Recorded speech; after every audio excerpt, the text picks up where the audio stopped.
Jose Rizal used it to teach geography and history to his pupils and the townsfolk of the Piton.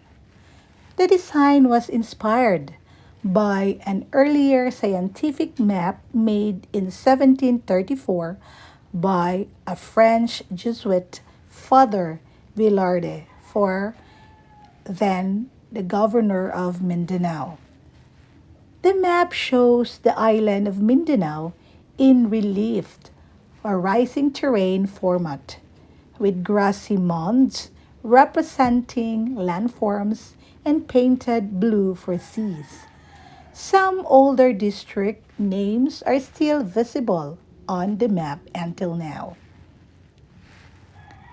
So, Dr. Rizal designed a heritage zone with this relief map as one of its key historical components.